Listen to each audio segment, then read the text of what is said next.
Chopito está toda, es una aspiradora. Mira, es una serpiente. Una serpiente para el bosque. Es un rayo. Una serpiente. ¿Es una serpiente? Hola, hola. Bueno, vamos a esperar que se conecte. Que se conecte el psicoterapeuta Carlos Montoya, que ya le enviamos la invitación por ahí para platicar un poquito.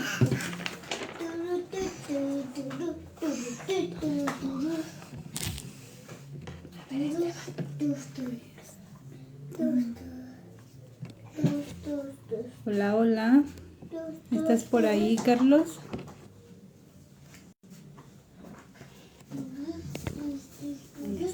Ahí está. Vamos a esperar un poquito. Hoy vamos a tratar por ahí un tema muy interesante. Muy buena.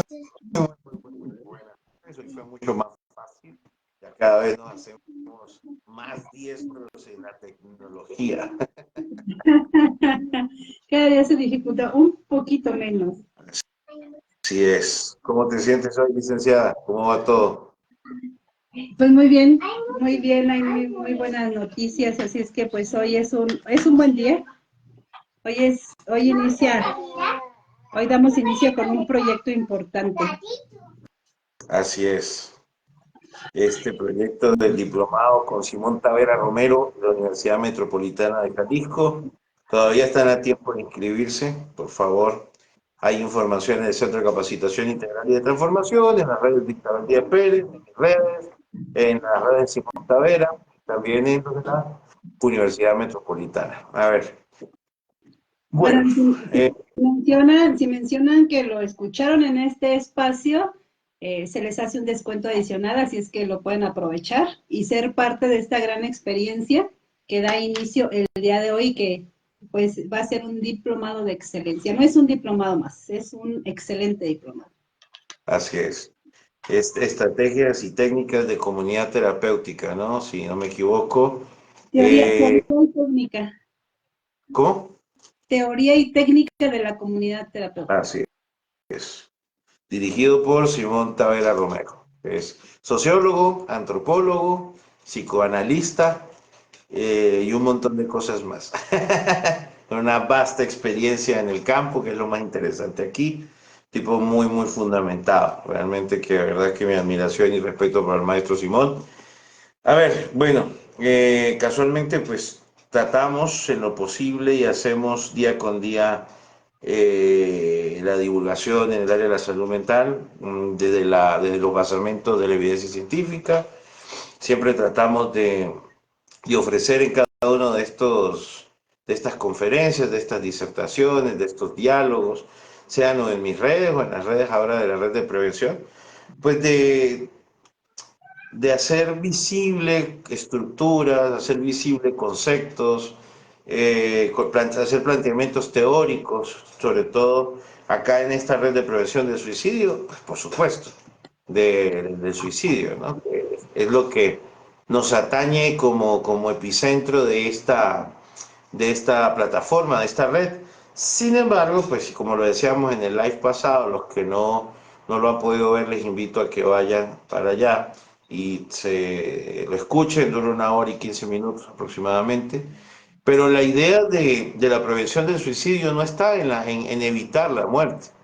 O sea, eso lo hablábamos mucho y es mucho de lo que hay desde la concepción de la suicidiología, como la concebimos ahora, y la mayoría de las personas que abordan el tema del suicidio, es eso, es solo prevenir que la persona muera, pero a eso dentro de mi concepción, y creo que digo que también la tuya, eso simplemente es contención y no prevención. La prevención consiste en incluso estructurar una realidad social, una condición material, observar y entender la fenomenología, la comorbilidad, donde surge un individuo para que pueda desarrollarse lo más sanamente posible y que no haya una ideación, entendiendo de que una conducta suicida, un pensamiento suicida, un gesto suicida jamás va a ser síntomas de una salud positiva. O sea, nadie que empiece a hacer un gesto autolesivo, nadie que hable de que quiere morir, está atravesando por un estadio de homeostasis o de eutimia a nivel mental. Entonces tenemos que dejar de invisibilizar y de minimizar estos episodios, ¿no? Lo digo porque ayer hablaba con alguien y te lo comentaba tras bambalina, que es profesional de la salud mental, perdón, de la salud, no de la salud mental, y ella me decía que estaba pasando por una situación, no puedo decir mucho más detalle, pero que ella decía que esta persona que la amenaza con suicidarse, pues realmente lo que es simplemente una manipuladora y una persona que llama la atención. Y esto es un común denominador en esta fase de suicidio, ¿no? Y esta descripción que me hizo esta persona, que agradezco enormemente que me haya comentado esto, porque me sirve como una estructura para poder educar, que es lo que queremos acá, por supuesto, sin ventilar nombres ni intimidad. Pero aquí habían tres procesos importantes de dejar claro. Primero, la percepción que tiene este profesional de la salud, que son los principales actores en la contención cuando alguien llega a emergencia, y por eso es tan importante que todos los profesionales de la salud tengan una concepción adecuada de la fenomenología del suicidio para poder dar un abordaje correcto. Una persona que cree que un individuo que expresa suicidarse y no ha cometido el acto, o que lo comete a medias porque hace un gesto autolesivo, no, y cree que eso es manipulación y que simplemente es una persona que quiere llamar la atención y ya, y no contempla que allí hay una condición mental de base que hay que abordar, que hay una gestión inadecuada de las emociones y de que es algo alarmante y que se debe de tomar con la seriedad correcta, pues estamos fallando como actores de salud, ¿no? La segunda cosa aquí es el gesto autolesivo, porque la persona con la que ella me describe que está teniendo esta verbalización del deseo suicida es una persona que ha hecho gestos autolesivos. Y el tercero es que es una persona que vive diariamente violencia intrafamiliar, es decir, su pareja la violenta, y hay presencia de uso de sustancias psicoactivas también, que es muy interesante aquí, el uso de la sustancia por parte de la pareja, quien es agresor directo de esta persona, pero desde la contemplación de esta profesional de la salud mental, como ya ha sido reiterativa las veces en que la ha golpeado y que ella amenaza de suicidarse, pues esta persona merece morirse. ¿Sabe por qué? Porque es una persona que no es capaz de dejar una relación como ahora se vulgarizó, se habla con tanta normalidad, una relación tóxica que parece que esta chica puede salir de allí y entonces ahí se presenta un escenario. Entonces voy a organizar las ideas. Primer escenario es una mala concepción por parte de un profesional de la salud en generar una adecuada contención y una adecuada derivación. La segunda cosa importante a trabajar aquí es el gesto autolesivo o la verbalización del deseo suicida. Jamás va a ser una cosa que hay que subestimar y que hay que dar por sentado y descartar. Primero, si no somos profesionales especializados en abordar esta sintomatología. Tercero, el gesto autolesivo como una manera de gestionar las emociones, la violencia intrafamiliar y el uso de sustancias psicoactivas, su correlación, la violencia intrafamiliar y el uso de sustancias como su relación directa con el suicidio, y en este caso no puede romper esta relación porque hay un fenómeno que está estudiado desde el 1970, que es la indefensión aprendida, gracias a Steven Mayer y a Martin Seligman, que son estos dos especialistas que son especialistas en comportamiento, que fueron, creo que para mí son los pioneros en entender cómo funcionaba el síndrome de adaptación de estrés postraumático, el síndrome de Estocolmo y la indefensión aprendida, que son fenómenos muy afines donde una víctima tiene que generar una vinculación de dependencia afectiva o de una dependencia de algún tipo con su captor, con su agresor, como estrategia de supervivencia. Entonces, No sé, Isa, qué podemos empezar a hablar aquí de estas cosas tan importantes. Muy importantes, muy importantes. Todos los escenarios que planteas tienen su importancia. Mira, si es una que como la mayoría de gente, mira, hay un tema que se da mucho cuando ahora en septiembre amarillo y esto de moda del suicidio de septiembre, ¿no? Que decíamos que lo tenemos que abordar todo el año, pero hay una situación. En estas fechas, las personas que están dando visualización hablan mucho en diferentes charlas, conferencias, congresos, seminarios que se hacen. No falta el tema de los mitos que hay dentro del suicidio, ¿no? Y sí, esa parte está bien. Una son esos mitos, pero la otra es la falta de preparación por parte de las personas que estamos alrededor, ¿no? De alguien que tiene una ideación suicida. Primero, si yo creo que la persona está manifestando alguna idea de quitarse la vida y yo digo que es porque quiere llamar la atención, primero no tengo el conocimiento, pero aunque así fuera que esa persona quiere llamar la atención, ya requiere de, de un seguimiento, porque si está queriendo llamar la atención por algo lo está haciendo, ¿no? Hay algo que no está bien con esa persona, si es que fuera así. Uno de los mitos es que la persona, o sea, que una persona que se ha quitado la vida dio muchas señales de pedir ayuda, de pedir auxilio o de estar manifestando que se quería quitar la vida. Pero si el entorno no está preparado y tenemos estas situaciones que es llamar la atención, que si lo quisiera hacer ya lo hubiera hecho, si seguimos con estas ideas, pues no vamos a poder darnos cuenta cuando podemos apoyar a una persona o cuando debemos de darle acompañamiento porque está con esta situación de una ideación suicida. ¿Sí? Una cosa es sí hablar de todos estos mitos, pero también la otra es la preparación de la persona que está cercana pues, para poder detectar estas señales que estoy viendo en el individuo que está atravesando por estas situaciones. Y la otra parte es esa parte que se tiene de ese juicio social ante estas situaciones que viven muchas personas que se encuentran viviendo esta violencia, porque por lo regular se dice, pues ahí está porque quiere, ¿no? Y no entendemos que hay personas que por diferentes situaciones que han venido pasando a lo largo de su vida pueden llegar a tener esta indefensión y que realmente no es posible que vayan a salir de ahí, así a alguien se le haga como que eso no puede ser verdad. Y se nos hace así pues porque tenemos todo este desconocimiento acerca de estas situaciones que una persona puede pasar. Muy bien. No nos vayamos tan lejos, quiero volver al primer punto y ahorita pasamos a este otra vez. Una persona que verbaliza el deseo de acabar con su vida puede que no tenga realmente una ideación suicida, pero realmente está manifestando una desestructuración en la gestión de sus emociones y en la forma en que concibe la realidad.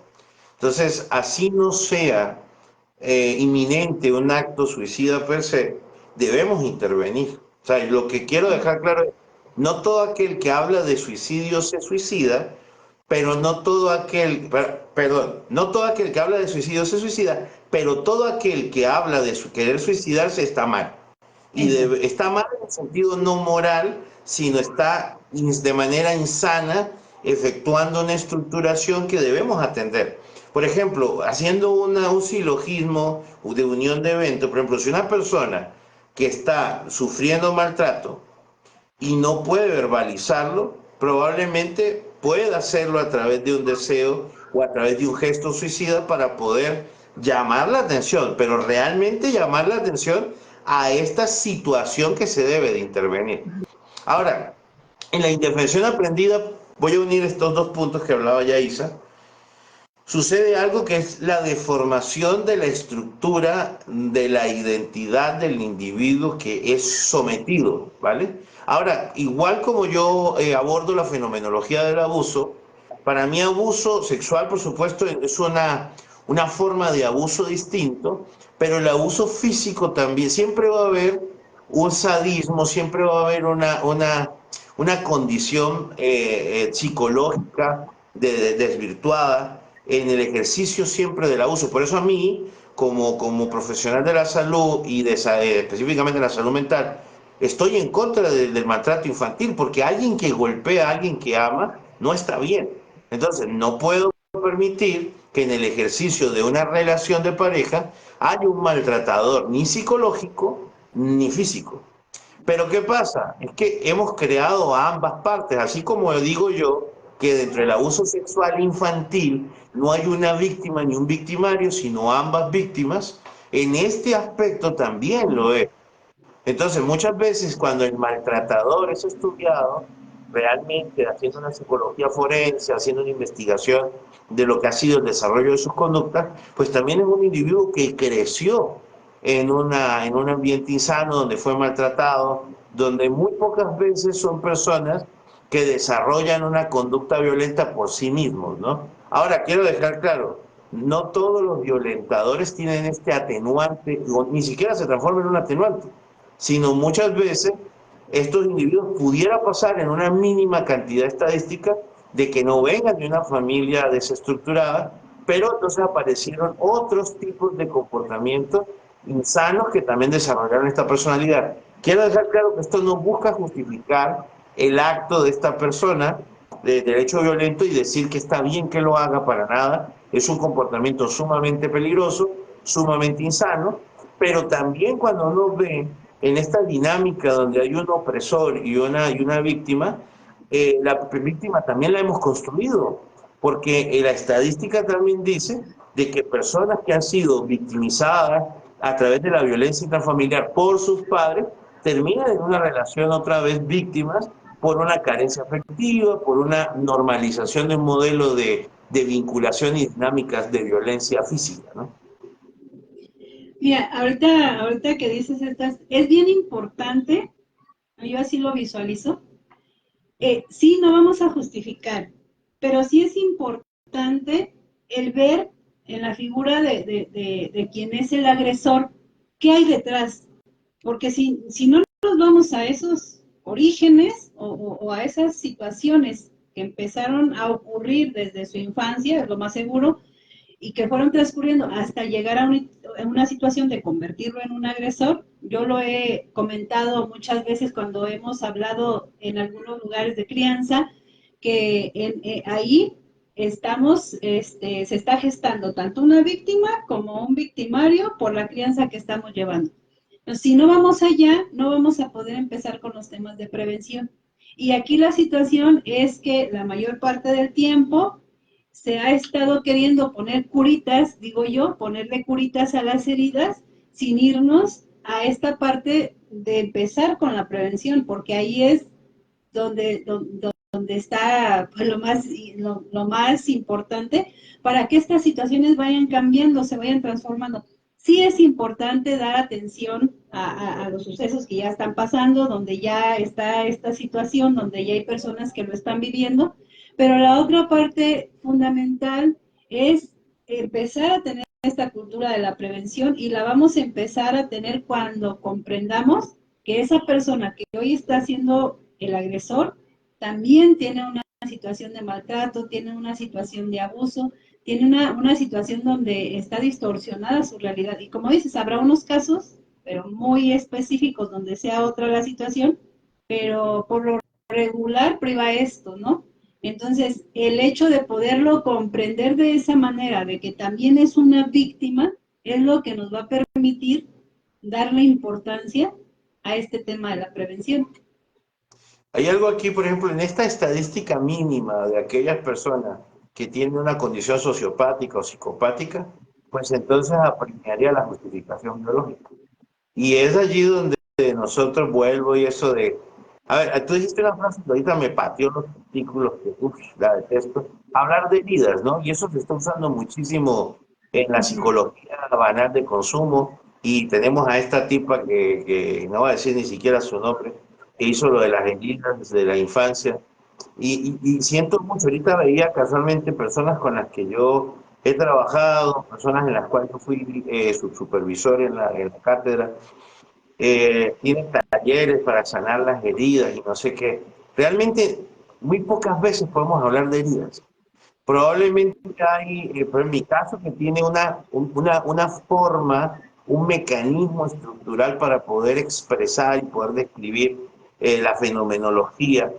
Yo digo, pues son conductas viciadas, son conductas distorsionadas, o está disociado conductualmente, o tiene unos conflictos a nivel cognitivo. O sea, tenemos que entender que no todos son heridas. Cuando hablamos de niños que no fueron estructurados con límites correctos, porque cuando hablamos de crianza asertiva hablamos de límites, no de violencia y no de permisividad, de límites. Y esos límites incluso se imponen desde el amor, desde el afecto. Pero cuando hablamos, cuando somos demasiado severos, cuando somos violentos con nuestros deseos en el niño, pues eso genera una deformación en la conducta. Cuando no ponemos ningún tipo de estructura, pues lo que le enseñamos conductualmente es a tener una poca gestión de la frustración y una poca gestión de las emociones. Entonces, cuando no estamos hablando de heridas de la infancia, no estamos hablando de ninguna herida de la infancia, estamos hablando de conductas distorsionadas. Y no son 8, no son 9, no son 100, son, no sé, 4.000, 5.000 modelos conductuales que pudiéramos tipificar, que se pueden transformar en patologías y en condiciones crónicas, que por supuesto nacen desde el concepto biológico y que son reafirmados por esa dinámica familiar que es el primer modelo social interactivo que tiene el niño. Pero tenemos que dejar claro de que ambas posturas dentro de la educación aprendida la construimos nosotros, construimos el modelo de opresor, de maltratador, pero también construimos el modelo de víctima y construimos también el modelo que silencia a las víctimas. Porque al no tener una estructura, por ejemplo, estas personas como esta señora, que es profesional de la salud, que su postura ante esta víctima es decir, es que tú estás allí porque tú quieres, es que tú estás allí en vez de, mira, existe un organismo, y voy a llamarte a que tomes una terapia adecuada con un profesional que entienda esta situación y que este profesional desde la información se tomen decisiones informadas. ¿Qué son las decisiones informadas? Es ir dándole planteamientos a esta paciente, no en una sesión, no en 4 sesiones, no sé en cuántas sean necesarias, de manera que podamos acompañar a esta mujer u hombre, porque esto sucede en ambos géneros, a que tomen la decisión informada de denunciar, entendiendo cuáles van a ser los cambios. Y ahora viene un acompañamiento, porque el problema está en que en esa ruptura, que como se generó una dependencia por el vínculo, por la dinámica, pues también hay un acompañamiento terapéutico para poder las personas llevar su vida sin esta realidad. Porque recuerden que en estos modelos de identificación aprendida son dinámicas que se han sostenido por años. Y, por ejemplo, voy a poner un ejemplo. María Pérez, chica que fue abusada, fue maltratada por sus padres, donde un padre ausente tuvo un padrastro que la maltrataba, que había presencia de sustancias como el alcohol. Ella naturalizó, o sea, la única manera de poder entender, para poder vivir sanamente en esa estructura que no podía cambiar, porque esa niña llamada María Pérez no podía cambiar su realidad material. ¿Qué es la realidad material? El barrio donde vivía, la dinámica entre su mamá y su padrastro, los nuevos niños que fueron aparecieron, la adultización que tuvo que tener ella, porque a los 12 años tuvo que empezar a criar hijos que no son suyos, o sea, y el deseo de romper esa relación negativa que ella tenía en su casa, lo que hizo fue surgir y tomar unas medidas apresuradas de retirarse con una persona también nociva, que creció en ese entorno social, que probablemente, por ejemplo, tengo una frase que a la gente le da dolor de estómago, que es el primer acto de violencia no intencional es que un niño nazca en estado de pobreza. Y eso a la gente le molesta porque la gente no entiende que la pobreza es violencia. Pero el problema está en que la gente que se molesta son la gente que está dentro de ese ambiente de pobreza. ¿Por qué? Porque cuando nosotros nacemos en pobreza, nosotros normalizamos un montón de cosas. Nosotros, por ejemplo, aquellos que lastimosamente viven en pobreza, creen que son privilegios unas cosas que son derechos. O sea, hay gente que en la pobreza romantizamos cosas que son derechos. Por ejemplo, educarse no es un privilegio, es un derecho. La salud es un derecho, no un privilegio. Pero si vamos a la realidad material, son privilegios. Entonces, cuando tú naces en esa realidad, por supuesto, normalizan un montón de cosas y hay un montón de gente, es decir, la mayoría de las personas pobres, el 90%, son personas que están sujetos a un síndrome de adaptación por supervivencia en su entorno, que es esta indefensión aprendida. La indefensión aprendida es aprender a lidiar con esta realidad. Y va a sonar horrible lo que voy a decir, y se lo digo mucho a los chicos y chicas que van conmigo en el primer año de clase, les digo, en una sociedad donde normalicemos que todos tengan un palo en el culo, es raro el que no lo tengan. O sea, si en una sociedad donde todos tienen un palo metido en el trasero, pues el hecho de que yo no tenga un palo en el trasero se ve extraño. Y van a querer meterme un palo a mí. Yo voy a ser alguien contraintuitivo para ellos porque ellos no saben una realidad sin eso. Entonces, tenemos que entender que la indefensión aprendida sucede de una manera muy sutil, se llama hacerlo realmente dentro de la percepción fenomenológica, lo describimos como sesgos colectivos, falacias ad populum, y hay un montón de ellos, incluso en ellos entran las creencias religiosas. Entonces, cuando uno empieza a tocar estos temas, lastimosamente, pues mucha gente se siente herida y lastimada porque parte de la indefensión aprendida, del sesgo adquirido, es querer defender muchas veces estas opiniones o estas estructuras que los maltratan. Entonces, cuando una persona ha crecido en este modelo de indefensión, por ejemplo, cuando uno es educado por un modelo religioso, por unos padres, por un ambiente social que te indica que debes de ser obediente, pues por supuesto es más fácil para ti en la edad adulta esclavizarte a un trabajo, porque te han enseñado eso desde que eres niño. En cambio, es cuando a ti te crían con alguien con autonomía, con decisiones informadas, cuando uno... a mí me da mucha risa porque muchos especialistas en crianza, supuestos especialistas, dicen, es que hay que tratar a los niños desde el amor, no, es que hay que tratar a todos desde el amor. A los niños hay que tratarlos como se les trata a un adulto. Entonces, tenemos que dejar claro de que decirle gracias al niño, que decirle por favor al niño, eso no es crianza asertiva, eso se llama educación. El problema está en que empezamos a tener el niño en una educación donde ellos son menos que los seres humanos. Y ahí empiezan todas estas indefensiones y todos estos celos que a la larga se van a transformar en caldo de cultivo para que permita la indefensión aprendida y viva en una relación de dependencia afectiva donde la violencia intrafamiliar, la violencia física, está a la orden del día, sumado a la necesidad de uso de sustancias psicoactivas y un montón de otras cosas que exacerban la realidad, ¿no? Y fíjate que es esa parte de que, por ejemplo, esta situación de una persona que ya es adulta, que ya está en una relación, ya sea en un matrimonio, en una unión con otra persona, no es que surja ahí.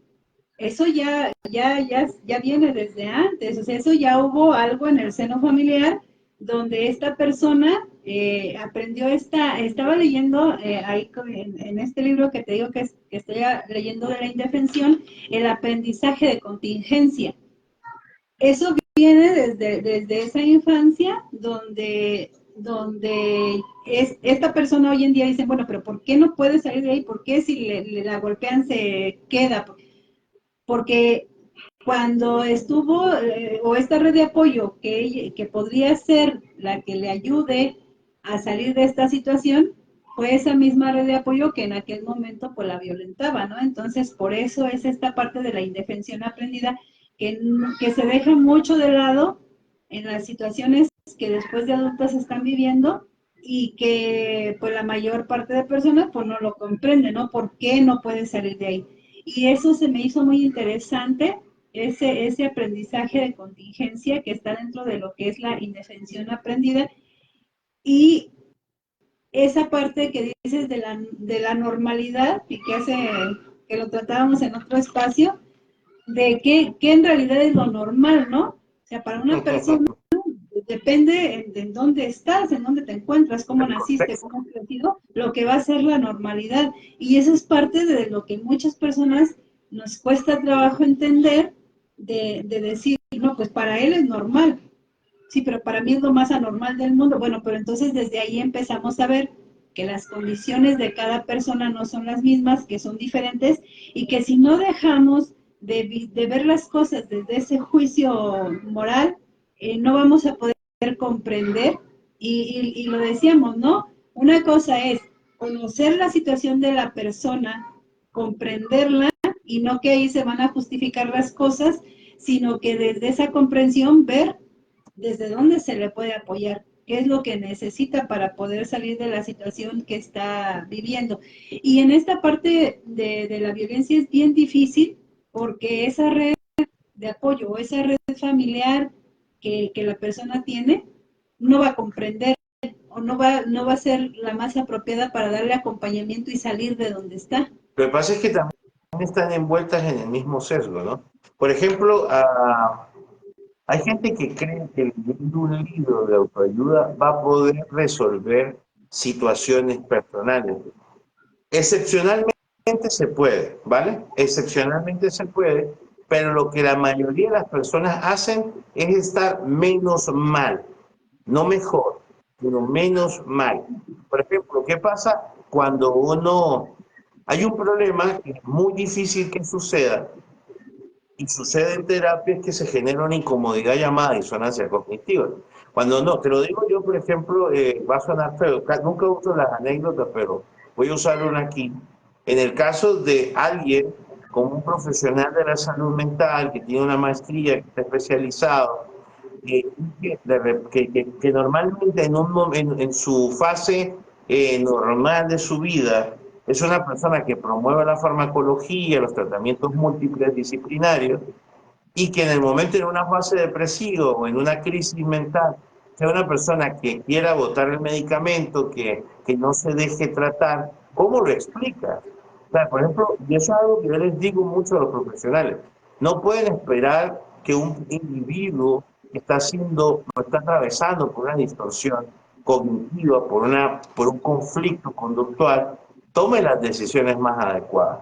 El problema está en que en el caso de las indefensiones aprendidas, de estas conductas viciosas, son no solamente el individuo el que está enfermo, o sea, es todo su entorno.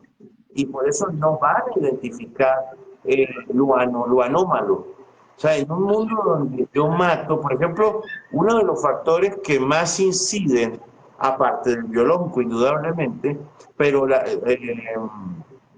hay dos realidades que van a marcar, ¿no? Una es la biológica y otra es la social.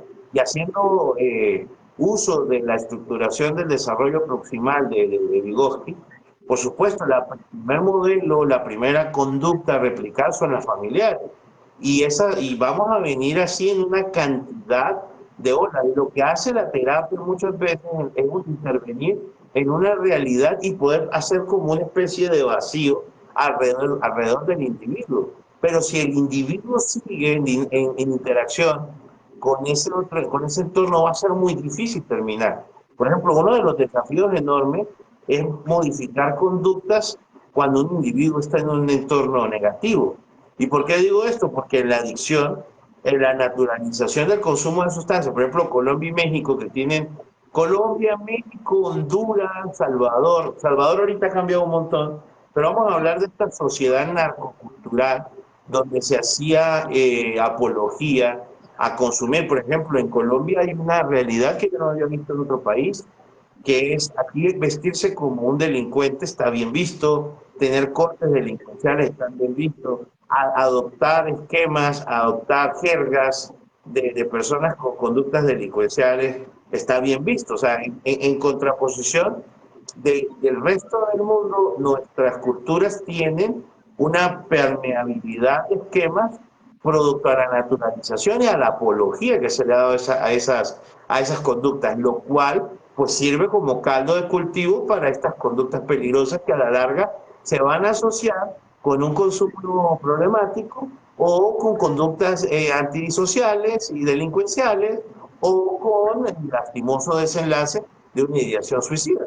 Porque casualmente las conductas antisociales, conductas asociales, pues van a ir en contra de una relación de pareja, van a entrar en contra de una relación y una dinámica adecuada con la sociedad, va a estar en contra de una validación positiva de la sociedad, a pesar de que la sociedad hace apología al esquema de conductas antisociales, no es que le guste que estas personas existan. O sea, hay un nicho de esquemas para promover estos esquemas, pero a la larga ninguna madre quiere tener a ningún delincuente en casa.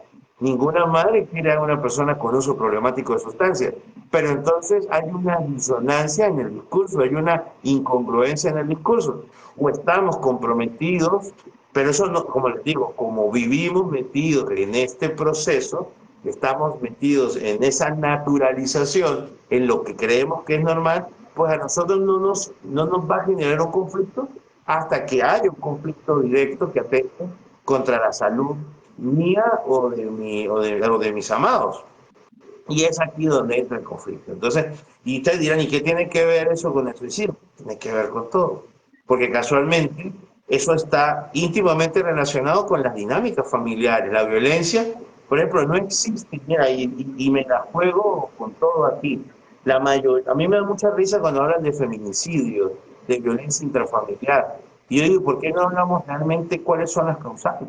¿Por qué no hablamos realmente de relaciones insanas, de chicos y chicas que están reteniendo una relación de pareja donde vienen con abusos y maltratos ambos, y ambos son usuarios de sustancias psicoactivas?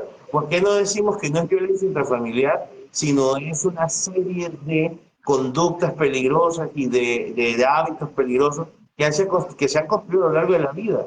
Entonces, que detrás de un homicidio, que detrás de un acto de violencia, sea familiar o no, hay una cantidad de constructos que toda la sociedad ha participado. Y eso es lo que molesta tanto, porque a nosotros no nos gusta asumir como sociedad la participación activa que tenemos en cada acto suicida, en cada acto de homicidio, en cada acto de delincuencia.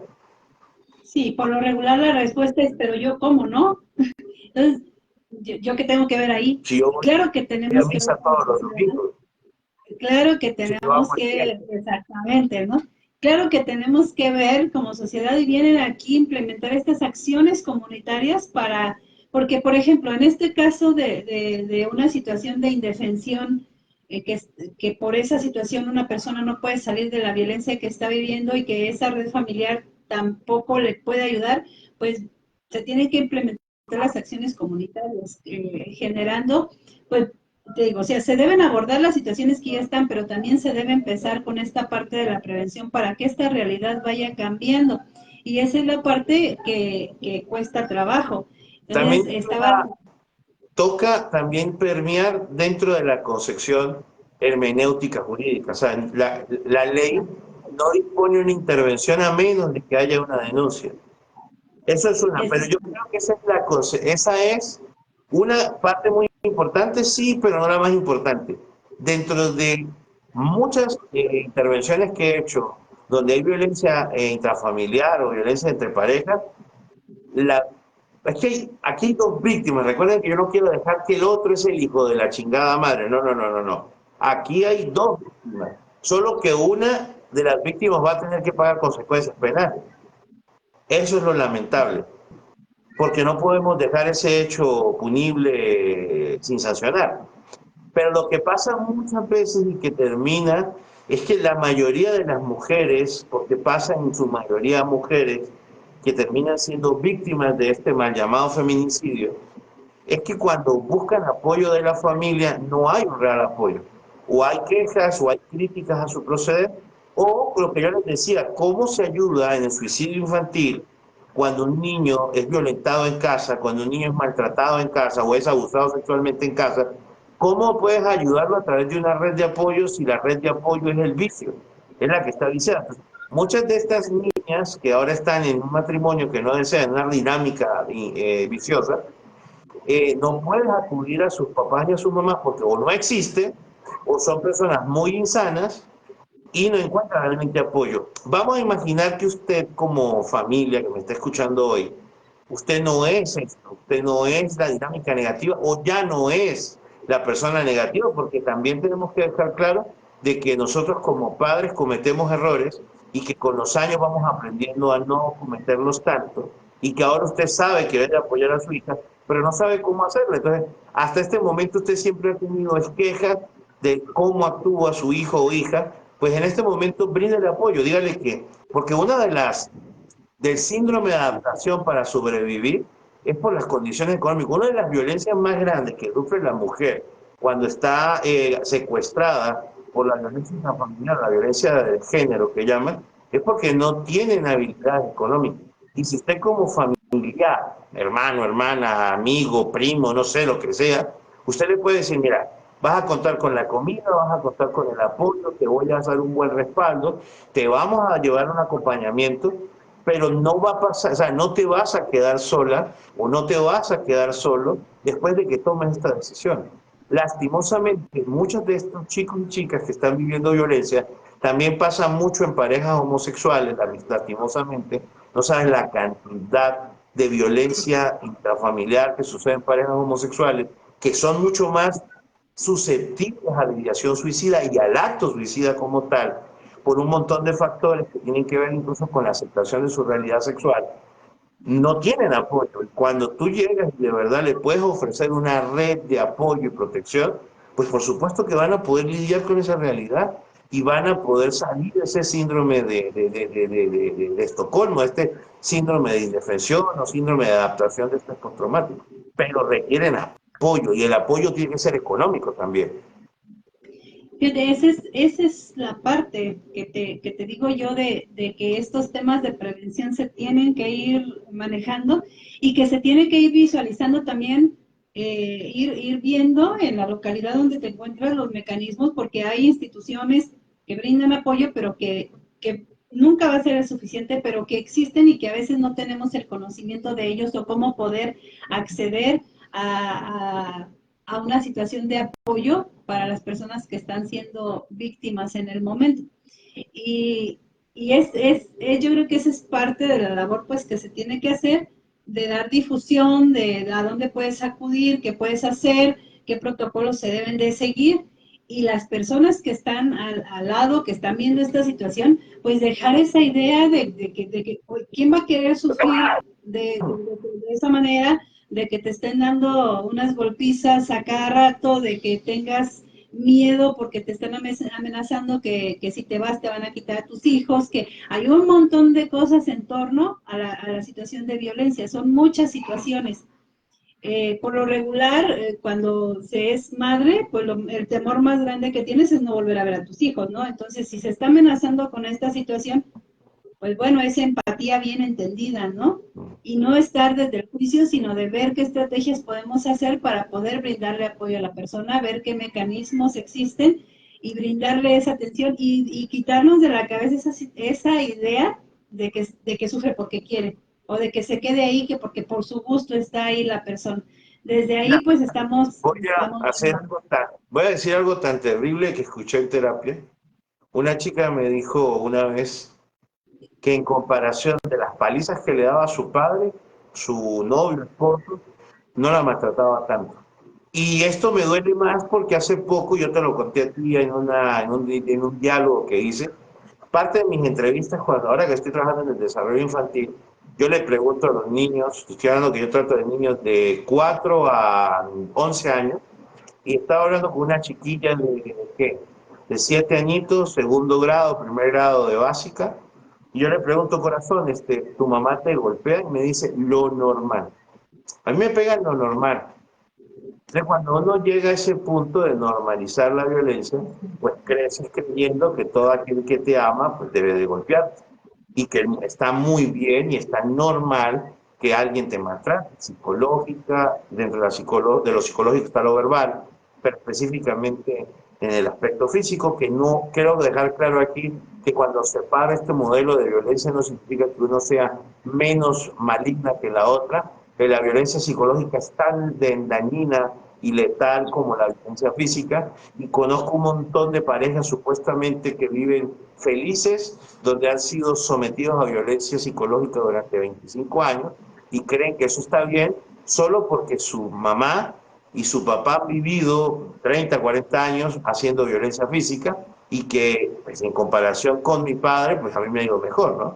Entonces ahí es donde eso es indefensión. Esa es lo que acabo de describir es la forma más visible de síndrome de adaptación por estrés postraumático que un niño sufre y que luego que empieza su relación lo transforma en esa indefensión aprendida. Es aprender a lidiar con que el mundo es una mierda, pues bueno, es normal, aquí hay menos que antes, entonces está bien, hemos mejorado. Y hay una cosa que pasa que es el fenómeno que estas personas muchas veces se traen los cadáveres a las nuevas relaciones y son personas muy disfuncionales y es allí donde empiezan a ver las ideaciones porque han intentado varias relaciones y siempre es lo mismo. Pero claro que es lo mismo porque no han cambiado, no han significado, no han reestructurado, no han comprendido cuáles son las dinámicas insanas. Y lo más doloroso de lo que voy a decir es que es muy desafiante poder cambiar estas conductas adquiridas.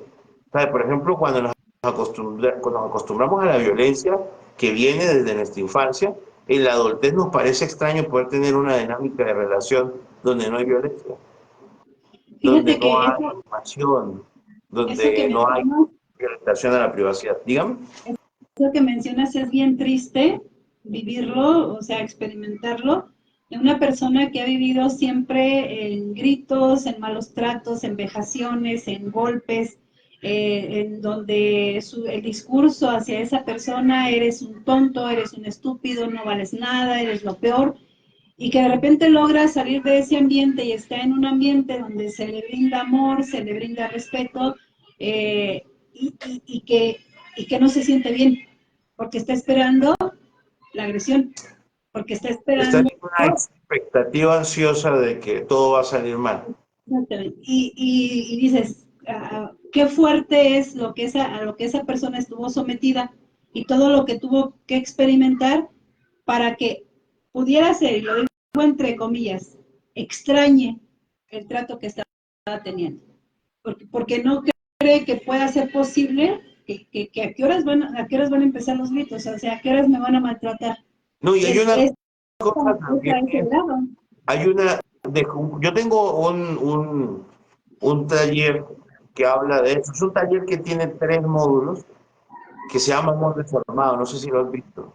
Y el amor deformado tiene 3 módulos. Uno es de crianza, porque las madres creen que aman y lo que hacen no es amar.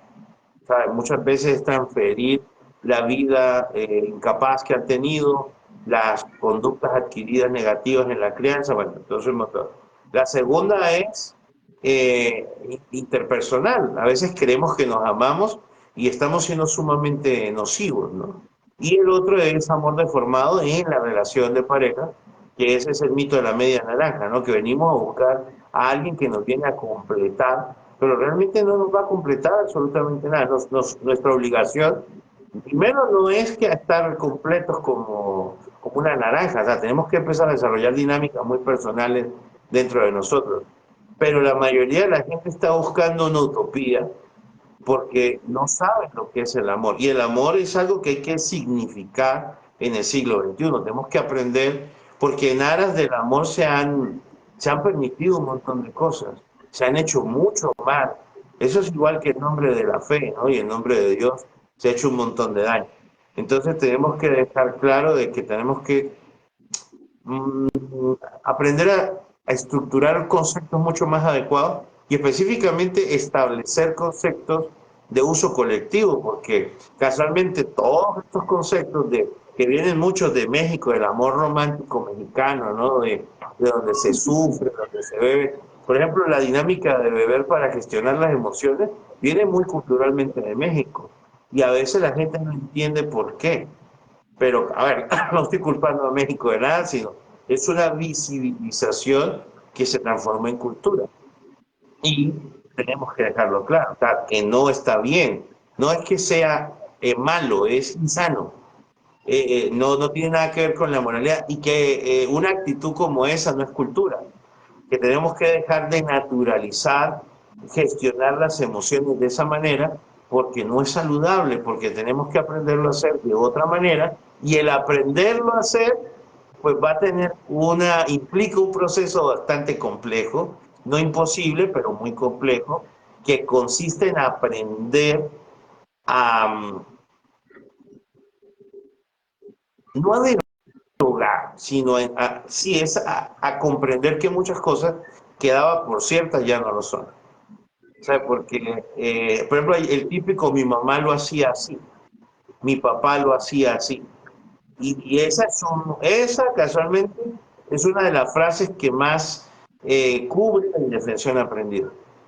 Porque así lo hacía mi mamá, porque así lo hacía mi papá, y desafortunadamente eso no justifica absolutamente nada. Porque muchos lo hacen así, bien. El que muchos lo hagan así, lo que hace simplemente es hablar de una falacia que se llama falacia populi. Entonces tenemos que empezar a entender que lo que le sirve a muchos no necesariamente me sirve a mí y no necesariamente sirve, que es lo importante. Sí, es parte de romper con muchas cosas, de romper con muchas cosas, pero sobre todo de dejar de hacer ese juicio y empezar a ver, pues, que si queremos apoyar o que si queremos que esas realidades cambien, pues lo primero está en la formación, en el poder entender las situaciones, el porqué de las cosas o el por qué una persona puede llegar a vivir y a soportar tantas situaciones y el cómo podemos realmente apoyar. Y eso es gran parte de lo que habla Simón Tavera de estas acciones comunitarias para que estas realidades empiecen a cambiar. Y también hacer mucho hincapié en este tema de la prevención, porque es lo que no va así inmediatamente a dar resultados, pero de aquí a unos años lo vamos a ver que se van a transformar esas realidades y es desde la prevención. Y es que Entonces, la pues, prevención del suicidio no se trata de documentarse en farmacología, no, se trata de educar, de generar unos ambientes sanos. Incluso la pobreza es algo que hay que erradicar porque la pobreza es un factor interviniente significativo en factores peligrosos de salud mental específicamente. En un país como México, donde es más económico acceder y es más fácil acceder a la Coca-Cola que al agua, ya me querrás decir, ¿no? Y es ahí donde tenemos que empezar a entender el contexto, no es lo mismo, no son los mismos conceptos, no son los mismos contextos las que vivimos toda la realidad y abandonar esas terapias sui generis, perdón, abandonar esas terapias genéricas para aplicar terapias sui generis, ¿no? pero fíjate que también hay algo que me gustaría que quede bien entendido, que cuando hablamos de pobreza, no está, o sea, todo lo que implica la pobreza, porque la gente lo relaciona solo con el factor económico y eso pues sí, tiene que ver, pero es pobreza en cuanto el fenómeno, podríamos ponerle como fenómeno, o el factor de la pobreza, implica muchas cosas, implica cuestiones incluso políticas. Entonces, el, el poderlo entender como que es algo muy, Amplio y complejo. exactamente, Hay no algo, es bueno, te voy solamente, a decir algo aquí de la cual te puedes apoyar para terminar de desarrollar tu idea. Los países más ricos a nivel minerales, de recursos naturales, que pudieran generar un PIB altísimo, son los países más pobres del mundo. O sea, saquen cuenta. O sea, cuando nosotros hablamos de países del primer mundo, pensamos en Estados Unidos. Estados Unidos es el país más endeudado del mundo. No es el país más rico del mundo. Su riqueza yace en otras habilidades, no en los recursos. Y cuando hablamos de recursos, son los países más pobres. Tenemos países tanto en el continente africano, pero también lo tenemos en países de habla hispana y en Sudamérica específicamente como Venezuela. Sí, tenemos aquí, se me fue el nombre de Surinam, que está cerca de México. Entonces, tenemos que dejar claro de que la pobreza es estructural y la pobreza también yace en que nos han construido así y que también entiendo de que el 90% de estas personas van a seguir muriendo pobres porque realmente no se ha impactado positivamente y va a ser muy complicado. No le puedo poner el peso, por ejemplo, igual como no le puedo poner a una persona con indefensión aprendida con un síndrome de adaptación de estrés postraumático por supervivencia. Y como tampoco le puedo poner a estos pobres la carga de poder salir de ellos. No les compete a ellos poder salir de allí, no es de ellos la tarea. Somos nosotros los que no estamos inmersos en esa pobreza estructural que nosotros nos dimos cuenta de que teníamos un palo en el culo y que pudimos quitárnoslo. Es la tarea de nosotros poder hablar de esto. Porque lastimosamente, y es muy difícil convencer a una persona pobre, estructuralmente pobre, y que abandone su pobreza, porque incluso hay raíces hasta culturales y religiosas que son muy difíciles de abandonar. Y que a veces, incluso en el meeting, en el discurso progre, se ve como un atentado a lo cultural el poder sacar a esas personas de la pobreza y hablar de progreso. Sí, por eso te decía que esto de la pobreza, por eso hay personas que cuando escuchan tu frase de la que mencionabas hace un rato de la pobreza, se lo toman de esa manera, porque no se está entendiendo en su complejidad lo que implica, esto que implica es esto que nosotros tratamos de la pobreza. Porque estaba en este libro que estoy leyendo ahí de esta indefensión aprendida, habla del diseño del niño mimado, que es entre más recompensa gratis, menos esfuerzo. Y es parte de la indefensión aprendida dentro de lo que genera la pobreza. Entonces Es que hay necesitamos varios modelos comprender. de indefensión, ¿no? Por ejemplo, a priori así que puedo hablar, uno es cuando no se le permite adecuadamente a través de un andamiaje correcto el desafío a la adversidad. O sea, cuando no se le permite. Pero también, por ejemplo, hay algo que sucede, esto es Skinner, es condicionamiento. Tenemos que dejar muy claro que el condicionamiento humano sucede y suscita casi siempre. O sea, nosotros estamos constantemente suscitando condicionamiento. Entonces, ¿qué pasa? Eh, las cosas, las conductas, esto es una explicación fenomenológica del conductismo. Hay otras formas de explicarlo. Pero para nosotros aquella actitud, aquella conducta que parece dar resultado, pues se refuerza y incluso genéticamente pues, nos volvemos hábiles epigenéticamente y pasa a la siguiente generación. Entonces nosotros, por ejemplo, la violencia, ciertos sesgos que hemos tenido, por ejemplo, como, bueno, es que no me quiero meter en el tema de las creencias, pero muchos modelos, la fe y la creencia, las esperanzas, son una conducta adquirida que realmente ha tenido un valor evolutivo. Si no tuviéramos esperanza, pues todos sufriéramos de un síndrome grave de indefensión aprendida. Porque cuando una persona, por ejemplo, en los perritos, que son rescatistas, en los grandes terremotos donde hay muchas víctimas, toca jugar con ellos a que encuentran víctimas vivas, porque si no, ellos entran en depresión orgánica. Los perros entran en depresión. Entonces, cuando nosotros constantemente se nos enseña que todo es imposible, por ejemplo, como en la pobreza, donde todo es inaccesible, donde todo es casi imposible de alcanzar, pues creemos que en el mundo no se puede hacer absolutamente nada. Pero tenemos los otros que son privilegiados, que creen que todo lo pueden, pues indudablemente se estrellan contra el mundo con otro modelo de indefensión, donde ellos creen que lo podían todo, pero no se puede todo. Entonces, no significa que la indefensión aprendida no hay en el escenario superior. Incluso hay un modelo de indefensión aprendida arriba muy severo. Lo que pasa es que estas condiciones narcisistas y megalómanas son respaldadas por el dinero, cosa que la pobreza no. Cosa que la pobreza no. Y que muchas veces no recuerdo ahorita el antropólogo que decía, si nosotros descubriéramos una raza de primates donde uno consiga acaudalar la mayor cantidad de los recursos y más de la mitad muere por inanición, estuviéramos viendo este fenómeno como algo muy grave. Pero como se trata de un antropocentrismo donde el hombre, donde el 3% del mundo acaudaló el 60% de las riquezas humanas, eso no lo vemos mal. Entonces el problema está en que la indefensión aprendida en el contexto donde hay todas las condiciones materiales pertinentes cambia totalmente la dinámica. En la pobreza se ve en muerte, en inanición, en falta de educación, en violencia, en un montón de conductas mentales que atentan en sí mismo contra la propia población pobre, pero en el caso de los ricos, pues todas pensamientos negativos y todas sus distorsiones atentan contra el pobre, no contra los mismos ricos. Entonces es algo que aquí tenemos que trabajar mucho y que no estoy en contra de tener recursos materiales, para nada. O sea, yo creo que de todo va a llegar un momento donde incluso ya está pasando en que la pobreza cambió fenomenológicamente. Ya ser pobre en México y Latinoamérica no significa lo mismo que antes.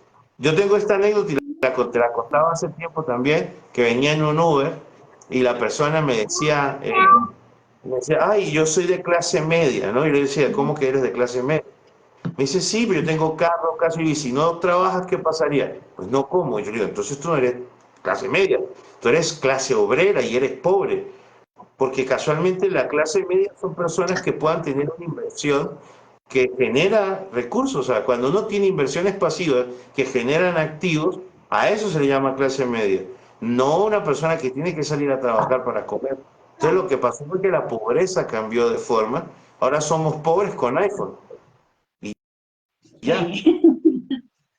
Sí, entonces entender eso, ¿no? Entender eso complejo de la pobreza y pues que, que debemos estar más abiertos con esa empatía bien entendida y pues que si queremos hacer que estas realidades vayan cambiando, primero tenemos que educarnos, tenemos que formarnos para hacerlo de la mejor manera y que el hecho de que ya sean profesionales de la salud mental, pues no quiere decir que no sigan en este proceso de formación y que no se pueden quedar con solo un concepto, sino irlo ampliando para ir haciendo estas intervenciones más adecuadas, porque pues si ya lograste por fin buscar ayuda y llegas a un lugar donde no te la brindan adecuadamente, hay que hacerlo de manera responsable, ¿no? Voy a, Porque voy a decir algo, Isa, que me va a traer muchos problemas, pero quiero dejarlo que quede grabado acá y lo voy a seguir repitiendo. Desafortunadamente creo que en los profesionales hay más sesgos que en la comunidad general. O sea, lastimosamente creo no, perdón, aquí estoy casi convencido, ¿no? Todavía no me convenzo en lo absoluto, pero lastimosamente observo que entre los profesionales de la salud mental, los sesgos en torno a la percepción de las enfermedades mentales, la fenomenología social, específicamente la construcción de todas estas condiciones mentales, no se perciben. Desafortunadamente, la mayoría de los profesionales de la salud mental son charlatanes. Son personas que no tienen realmente educación, o sea, tienen educación formal porque le hicieron a través de un pensum universitario, pero realmente no tienen el pensamiento suficiente. No estoy diciendo que yo lo tenga, puede ser que yo esté también peor y equivocado, pero desafortunadamente me doy cuenta cada vez que me trato con gente que quiero mucho, pero no respeto como profesional. Respeto a muy pocas personas como profesional, porque casualmente siento que son muy pocas las personas que tienen unos criterios bien estructurados, que tienen bien establecidos como modelos y discursos de abordaje. Decía algo hace poco, cuando yo hablo del conductismo, es que es la fenomenología o las estructuras más fácil que tengo para poder describir las condiciones que me rodean.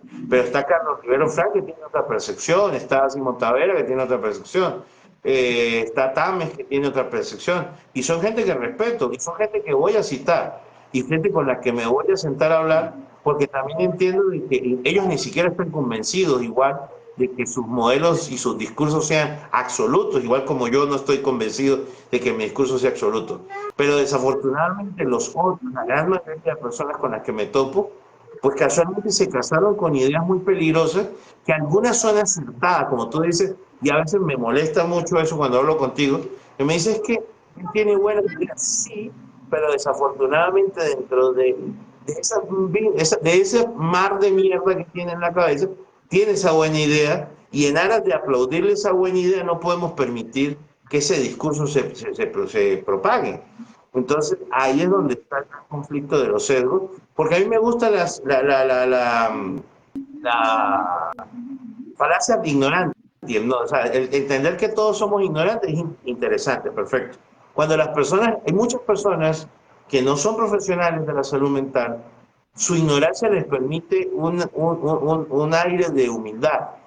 Al menos dicen, pues yo no sé. Desde mi ignorancia yo no sé. Desde mi ignorancia no tengo idea de cómo abordar el suicidio, desde mi ignorancia no tengo idea cómo voy a abordar la adicción, desde mi ignorancia no sé cómo abordar los temas de pareja. Pero en cambio el profesional de la salud mental, mal formado, deformado, dice que tiene conocimiento y está casado con una idea como la sanación.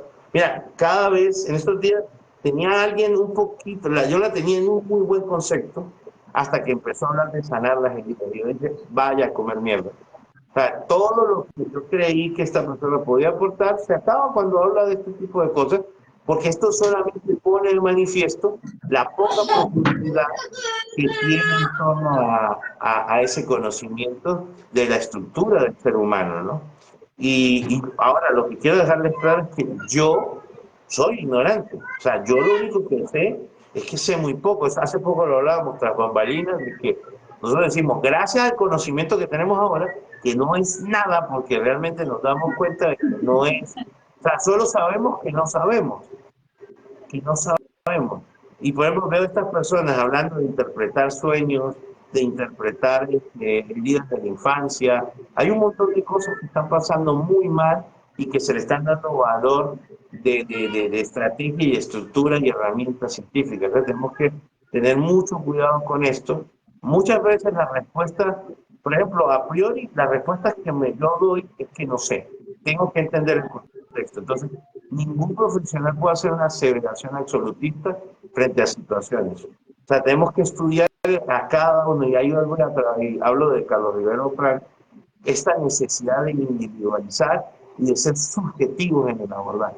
Tenemos que ser muy cautos en este momento. Por supuesto, también entra mira lo paradójico, y también entra en cabida lo que dice Simón Tavera, de que tenemos como comunidad que intervenir.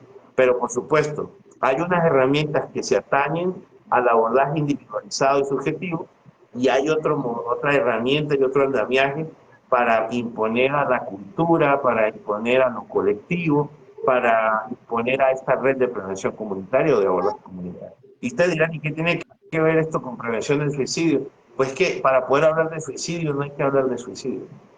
Casualmente lo que menos interactúa directamente con la prevención del suicidio es hablar de suicidio.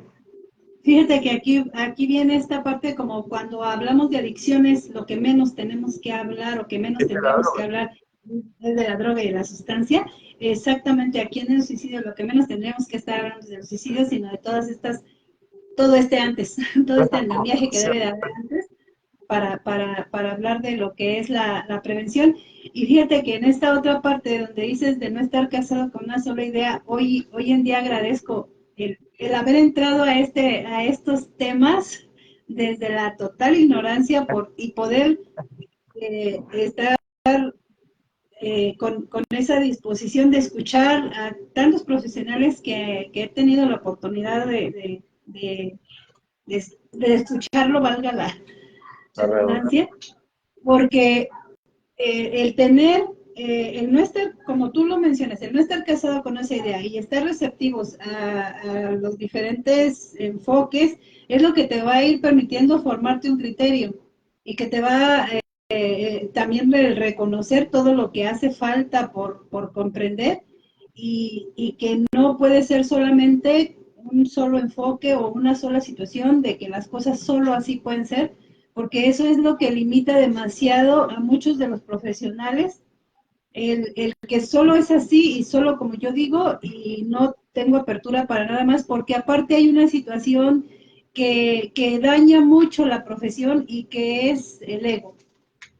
Ese ego tan elevado de repente que las personas tienen es complejo de no poder aceptar otra opinión, o como te lo decía la vez pasada que estamos charlando, ¿no? El decir, bueno, es que yo no lo había visto desde esa perspectiva que lo ves tú, desde ese otro lado, y sí, mira, se complementa con esto que yo tengo, ¿no? Y dejar de ver aquí a las personas como competencia, o como que, no, es que él me dijo esto porque él se siente mucho, él siente que sabe más que yo, no, pues si lo estoy percibiendo y te lo puedo decir, porque pues así es el ir creciendo, ¿no?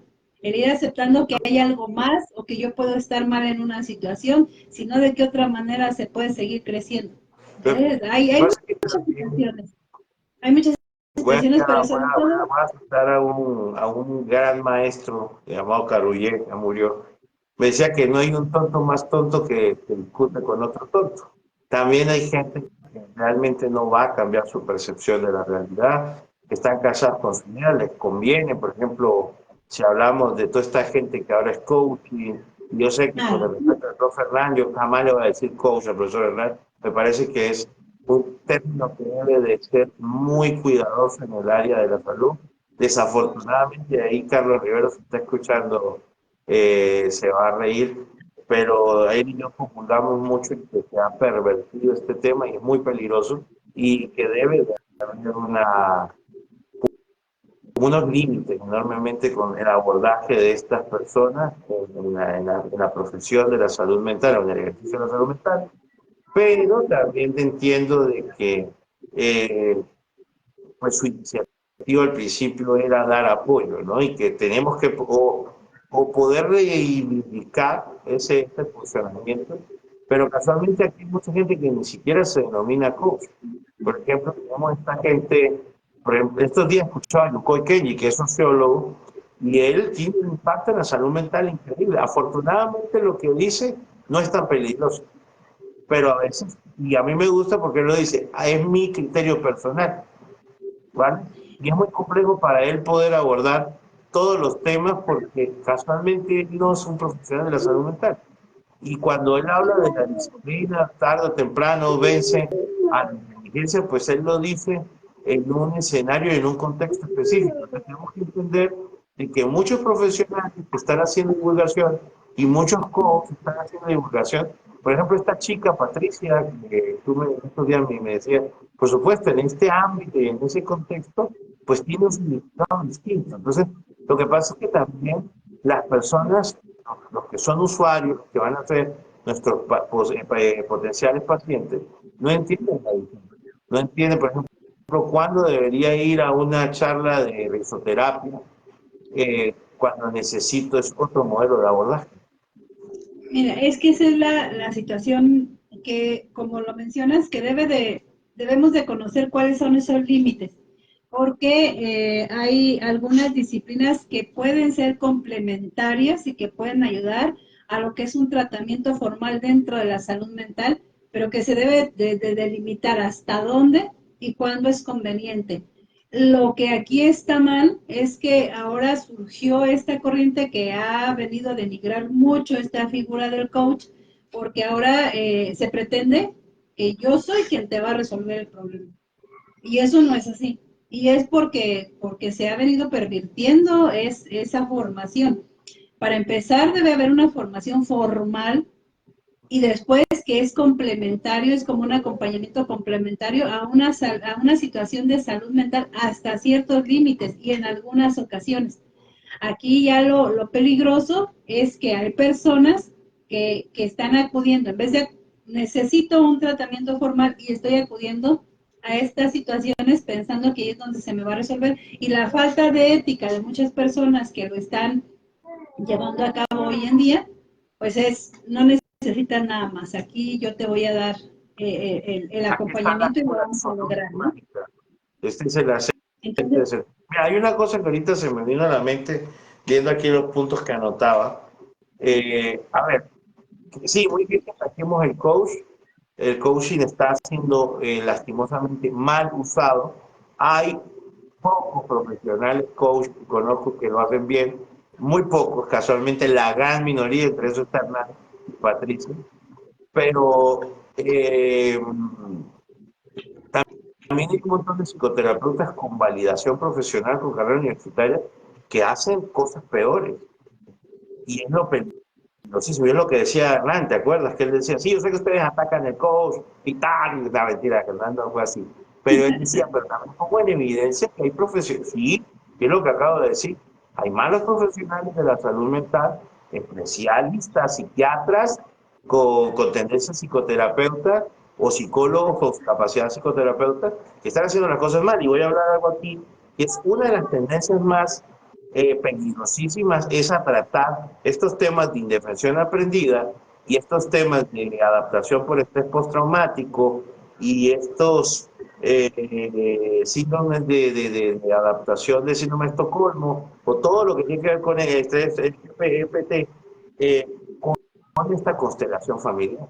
Entonces empiezan a hablar de, claro, es que, por ejemplo, muchas veces pueden utilizar mi frase descontextualizada de que el origen en la crianza tiene que ver, y eso le podría dar hasta valor al libro de Michel Barriot, de las heridas de la infancia. Cuando yo hablo de que en la infancia suceden cosas, no hablo de heridas, no hablo de 8 heridas.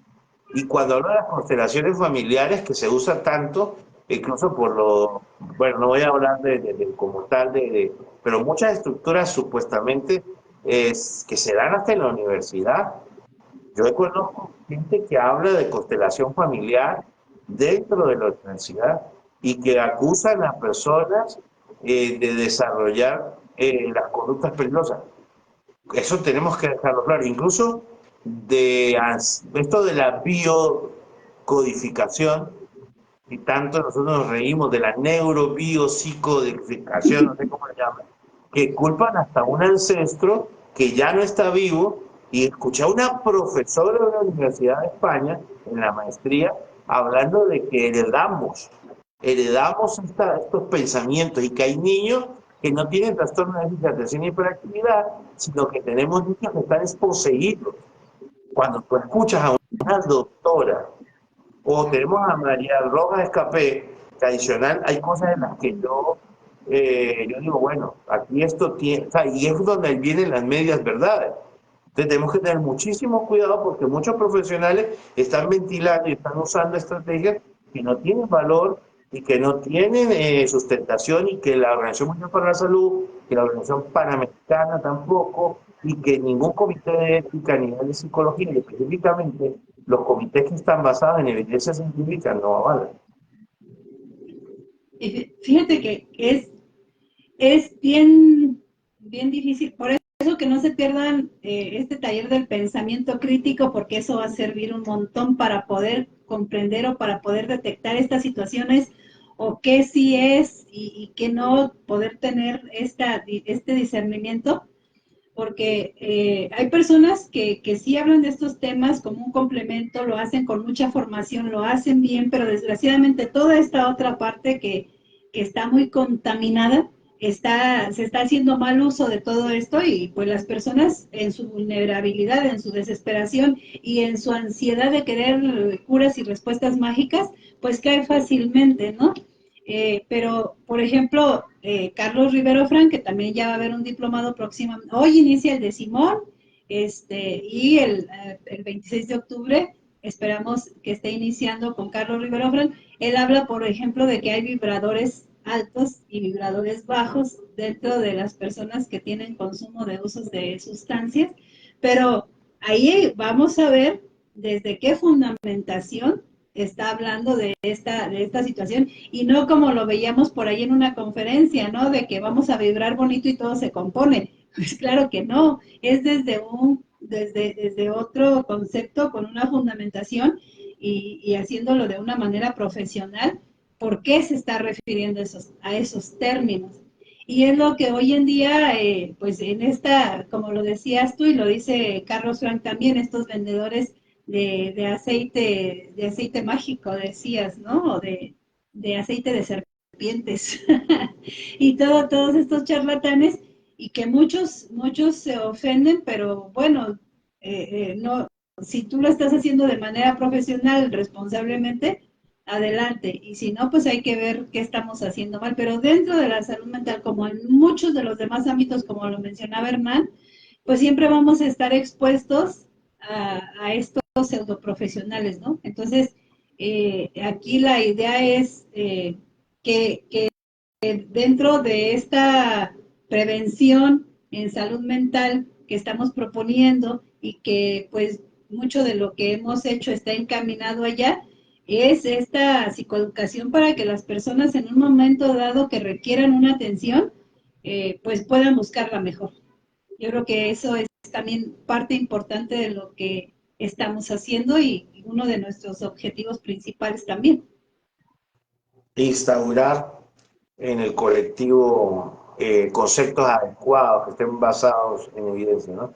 Mira, hay una cosa que no quiero dejar ir, y es cómo epigenéticamente, pueden buscar a Humberto Maturana, que es uno de los especialistas que hablaba sobre la autopoiesis, la capacidad de nosotros mismos a través de nuestros hábitos, no conscientemente, tenemos hábitos que terminan interfiriendo en nuestra vida, en nuestra biología.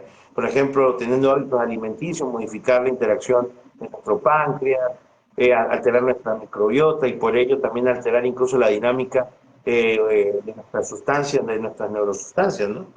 Entonces, Steven Mayer y Martin Seligman también entendían cómo la exposición al estrés postraumático, al estrés bajo el efecto de vivir sometido a esta intención aprendida, modifica nuestra anatomía cerebral. Y por eso es tan importante hablar de que la persona no puede ver un mundo sin esta violencia, no percibe un mundo más allá de este ámbito, y segundo, que adicional empieza a caer en unas condiciones incluso de falla del sistema inmunológico, de conflictos de neurotransmisores positivos como la serotonina y la dopamina, y pudieran estos sistemas serotoninérgicos tener que ver con el principio de las ideaciones. Entonces tenemos que entender algo que yo hablo muchísimo, y es la simbiosis negativa. ¿Qué es la simbiosis? Pues es un refuerzo operante. ¿Qué es el refuerzo operante? Es que las conductas van a recibir su recompensa y nuestro cerebro nos recompensa, para bien o para mal. Si estamos siendo sometidos a estrés, pues el cerebro va a adaptarse a vivir así. Porque quiero que entiendan de que la naturaleza biológica del cerebro es que sobrevivamos, no importa cómo.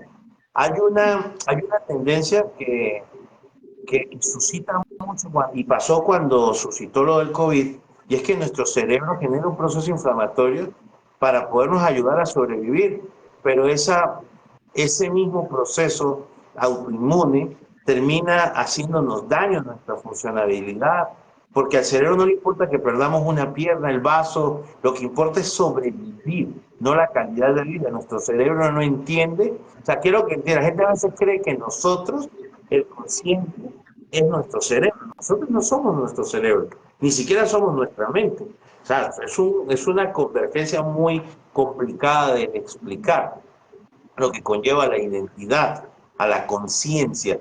No es lo mismo estar consciente a nivel cognitivo y no es lo mismo estar consciente en lo que consiste a nivel clínico. O sea, para una persona estar consciente, pues tener una serie de interacciones neurológicas, poder tener movilidad, pero eso no significa que estemos conscientes. Y si hablamos a nivel filosófico, es otro modelo de conciencia. Entonces tenemos que dejar claro de que cuando empezamos a ser conscientes de esta realidad, el cerebro lo que le importa es sobrevivir. Y frente a estas situaciones, pues si toca ser sutil con el violentador, pues es casualmente la técnica mucho más eficaz para poder sobrevivir a una situación de violencia tan alta. O sea, cuando tú estás secuestrado, tú no, lo menos, por ejemplo, un hombre como yo, que casi mido 1,90 m, yo tengo que aparentar ser muy pequeño, ser lo más indefenso posible, porque si hay alguien que pudiera representar un peligro, me van a matar. Entonces voy a tener o sea, ante la violencia inminente o ante la condición o ante la situación de muerte inminente, yo voy a volverme lo menos agresivo posible. O sea, tenemos dos posturas: o me voy a volver agresivo y me van a matar, y si no fue esa la primera acción de defensa a través de la violencia, pues voy a asumir la segunda inmediatamente, que es la sumisión, la sujeción, el sometimiento total. Entonces quiero que entiendan de que incluso esto es un sesgo primitivo que tenemos, el de querer sobrevivir a toda costa, y si nos cuesta eso que la dignidad tenemos como seres humanos, pues lo vamos a perder también. Y aquí te voy a leer el comentario de Carlos Frank. Nos dice: saludos desde Lima, Perú. Qué importante lo que menciona Carlos Montoya. En el caso de los homosexuales, creo que necesitan superar las experiencias de rechazo en su espacio nuclear familiar para que luego no lo proyecten en su día a día hacia la sociedad como personas que se identifican de sus experiencias de víctima. Sí, yo por estaba leyéndolo.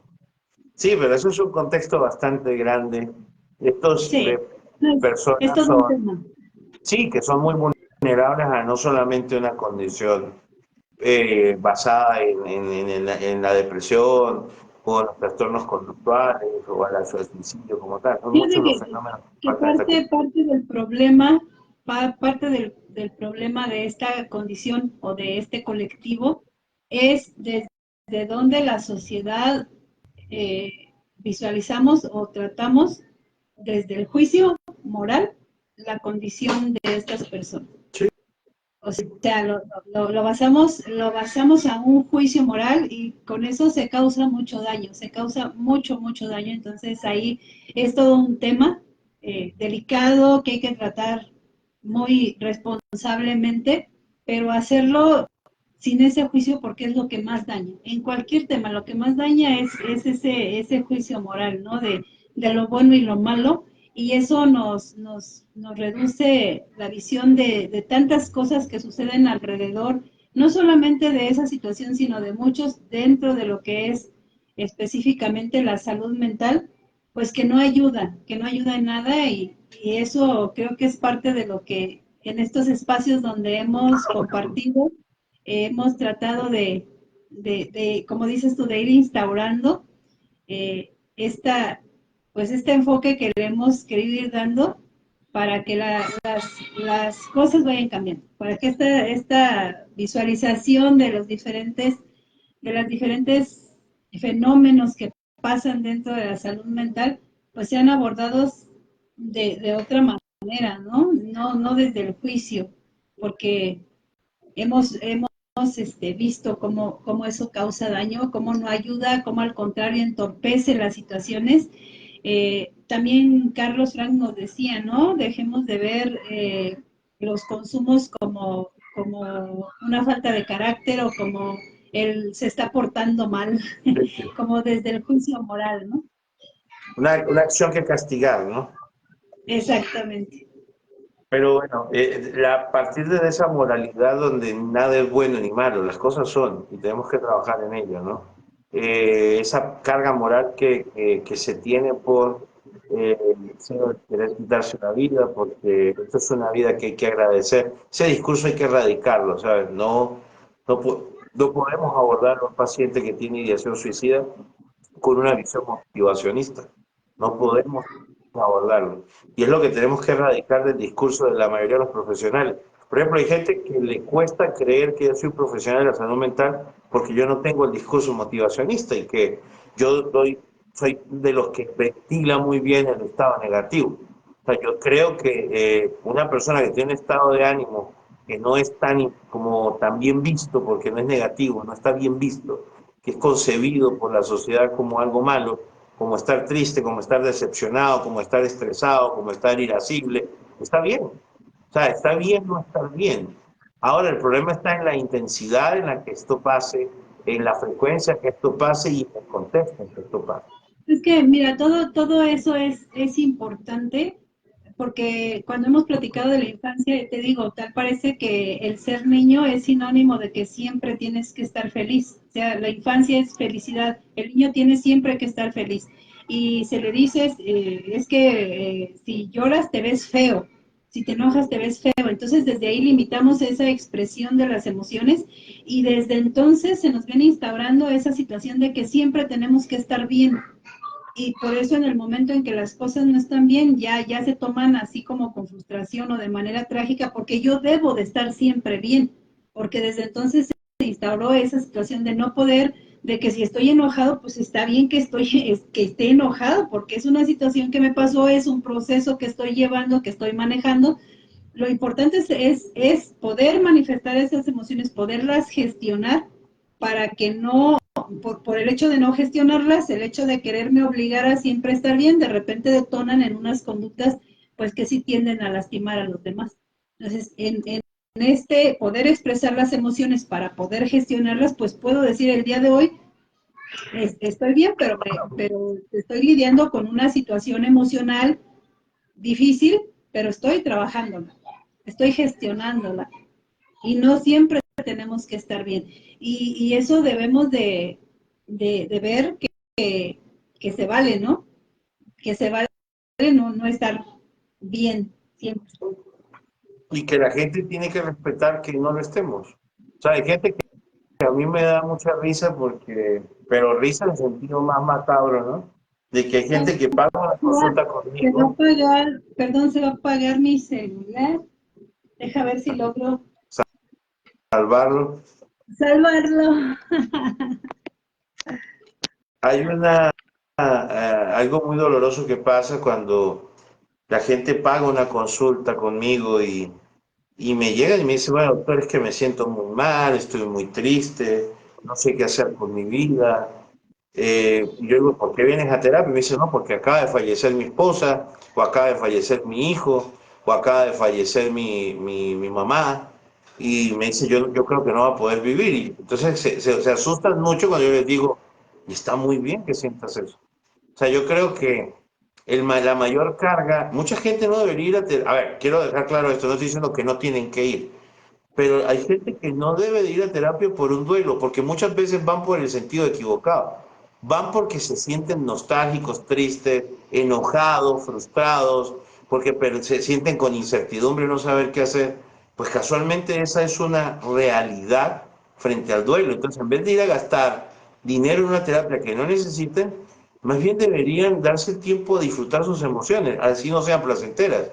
Ahora, ¿cuándo se debe intervenir? Pues cuando esto ya genera un conflicto de convivencia, cuando eso afecte la dinámica familiar, cuando estas ideaciones, este deseo de no seguir, pues ya se está volviendo algo problemático. Y ahí muy pocas veces la familia, perdón, el individuo puede actuar, es la familia la que va a darse cuenta de todo esto. Hace poco me encontré con una frase que me encantó y que tiene mucha razón, y no sé, con esto quiero dar finalización al live. Y estoy muy de acuerdo, también nos hemos vuelto vendedores de terapia cuando no se necesita. Por ejemplo, muchas veces no todos necesitan terapia, algunos necesitan salarios más dignos, estabilidad laboral, un techo seguro. Algunos necesitarán descansar más horas, tener tiempo de ocio, compartir nexos con su familia. Algunos necesitan justicia jurídica, otros aprender a tener paciencia, a confiar en los demás. No todos necesitan terapia.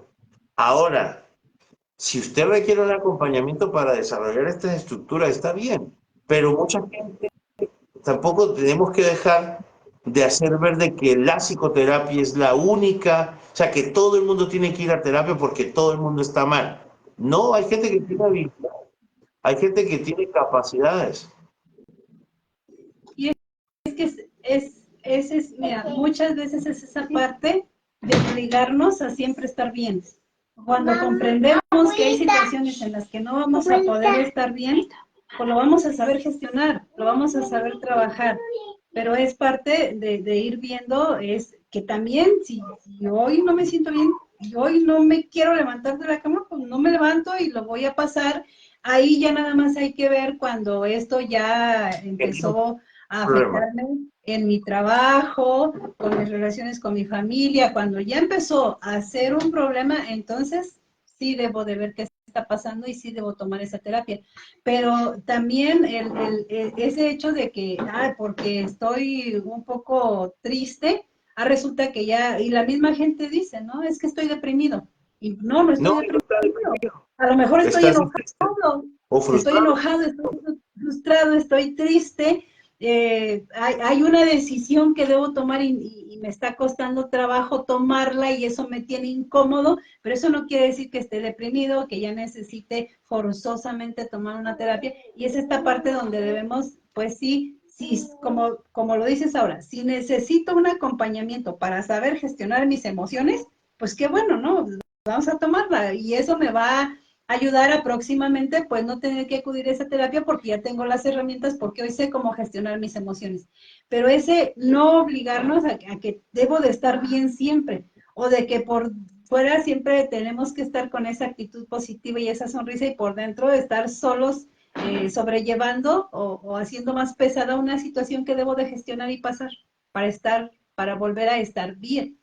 Entonces, hay mucho que aprender, pero todo esto más que una terapia es pues con esta psicoeducación, con este estar buscando temas que me puedan ir ayudando, que pueda ir teniendo otra visión, una apertura a toda esta situación de lo que implica la salud mental en primer lugar. Sí, poder. Hay una cosa que creo que es sumamente importante en la prevención y es enseñar a los niños a ser versátiles, versátiles, que se puedan tocar música, que puedan cocinar, que puedan hacer arte, que puedan cantar, que puedan hacer matemáticas, que puedan hacer literatura, que hagan lo que puedan hacer. Si ustedes quieren hacer un individuo sano, hagan un individuo con una capacidad de versatilidad y de adaptación.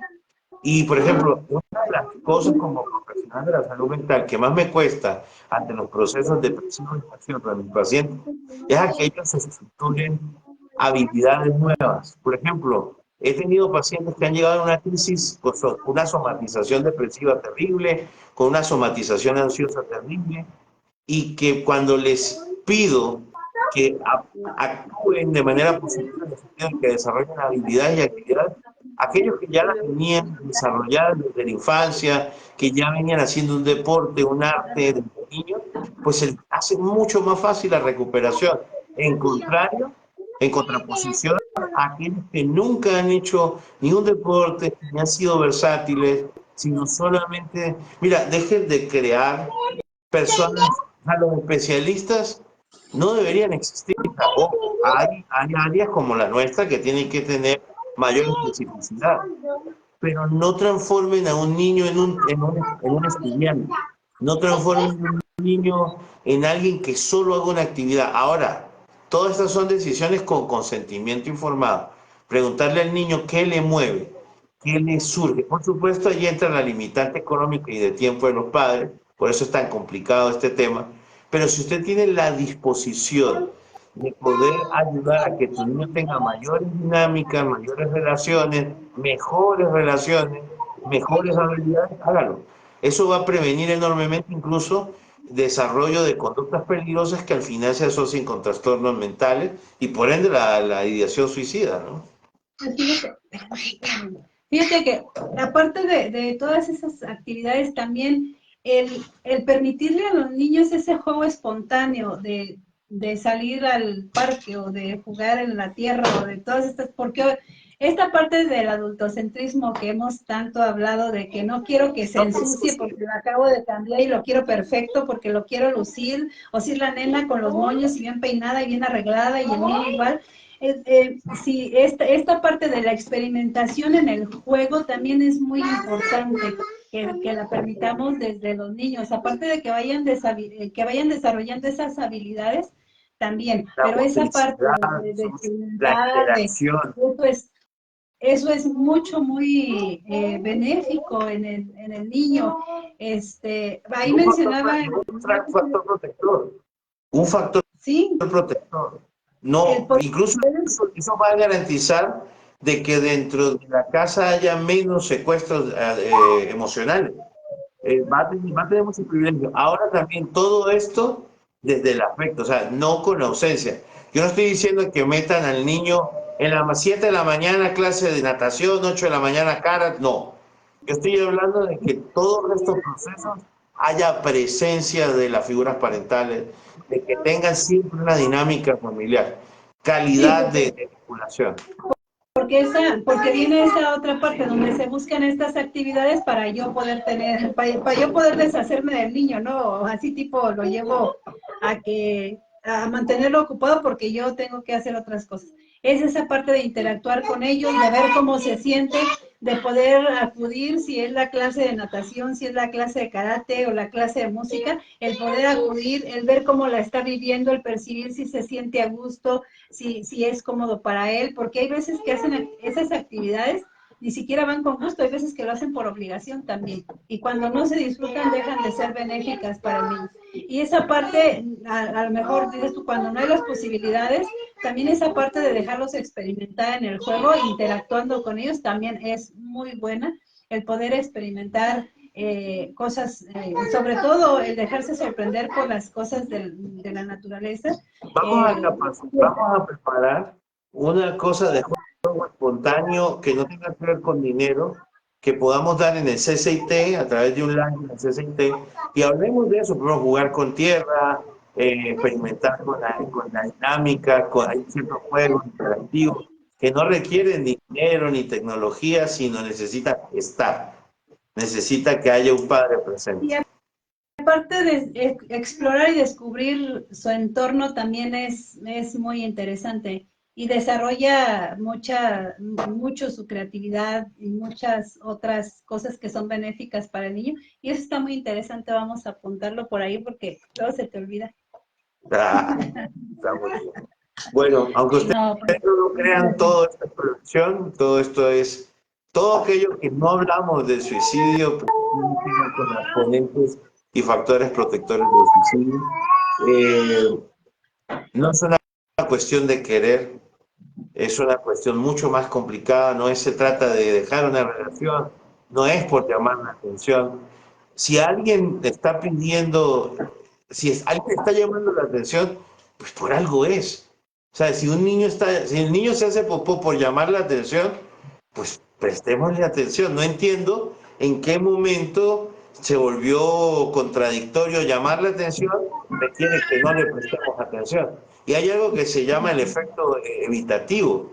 Muchas veces tenemos síntomas de trastorno por evitación y abandono que surgen por estos supuestos profesionales de mierda que, perdóname que están niños ahí, Dios mío, estos señores, materias fecales, eh, que incitan a los padres. Yo he escuchado una cantidad enorme de profesionales diciendo, no le preste atención.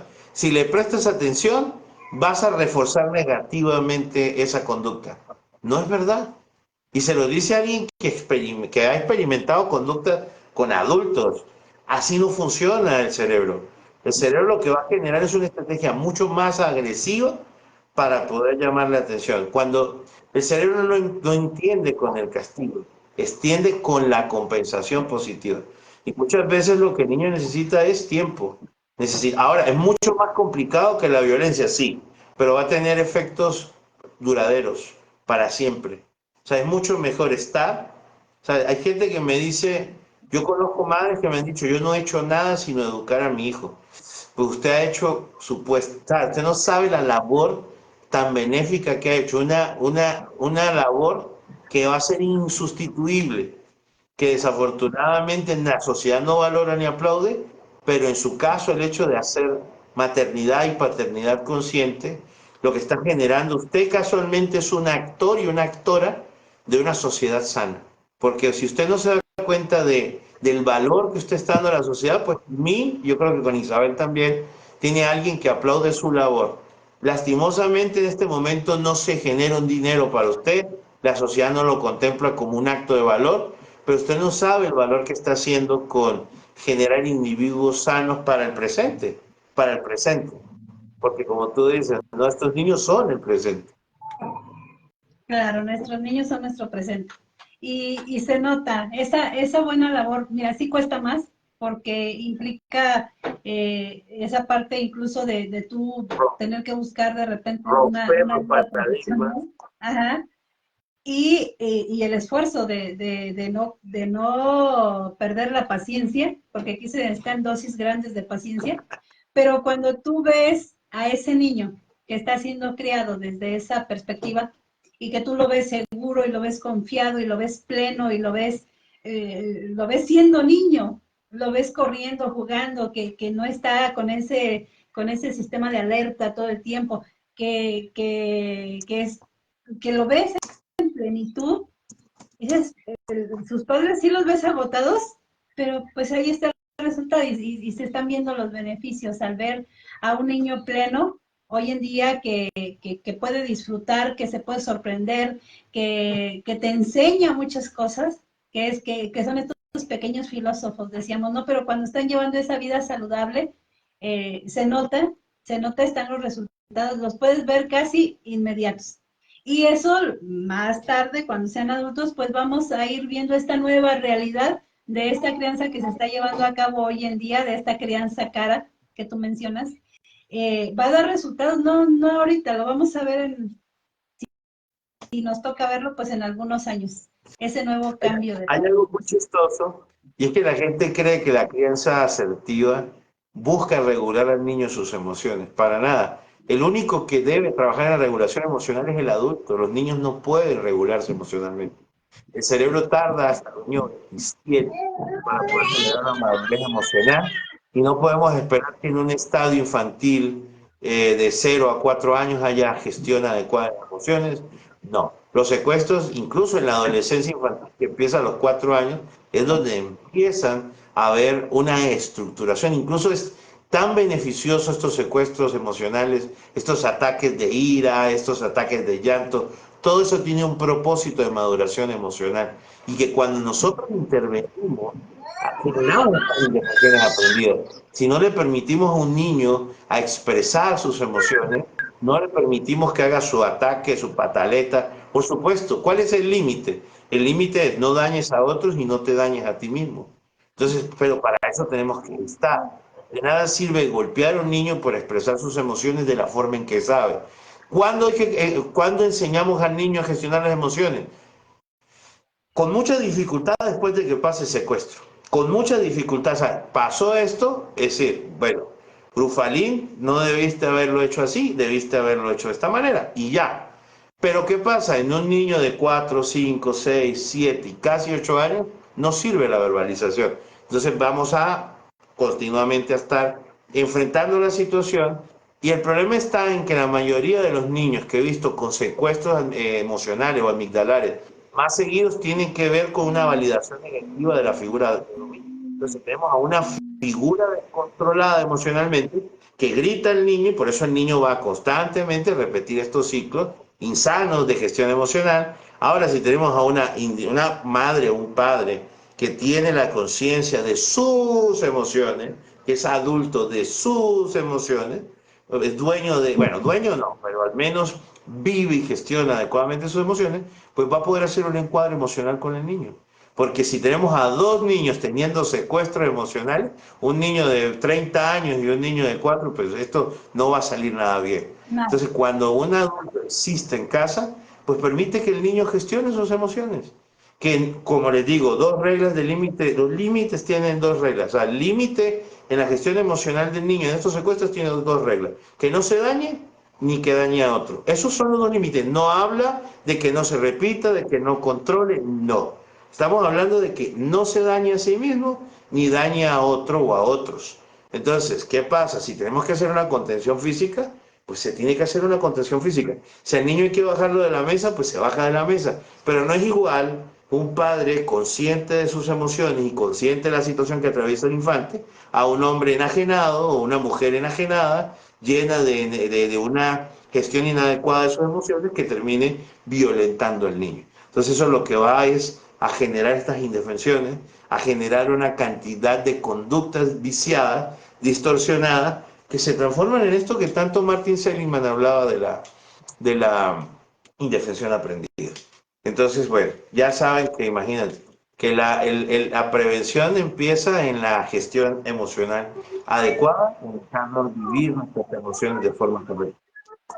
Otro autobús.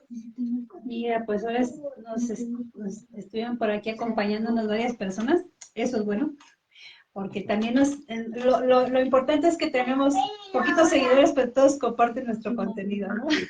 Y que les vaya haciendo sentido, con que se quede un poco de lo que aquí compartimos y que se vayan generando cambios, eso es muy bueno.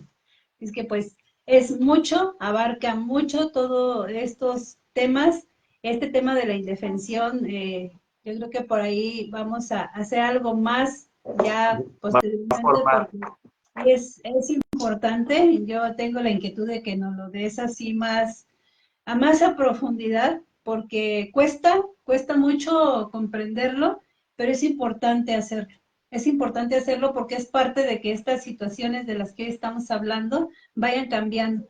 Cuando tengamos el conocimiento, el por qué surge, el cómo podemos actuar, desde que debemos de tener una comprensión para las personas que lo están viviendo, este amor compasivo, y que no es tener lástima, este amor compasivo es el comprenderlo y el ver desde dónde puedo ayudar para que la persona pueda estar bien. Esta empatía bien entendida, pues aplicarla y dejar ese juicio moral de lado para poderlo hacer de una manera más adecuada.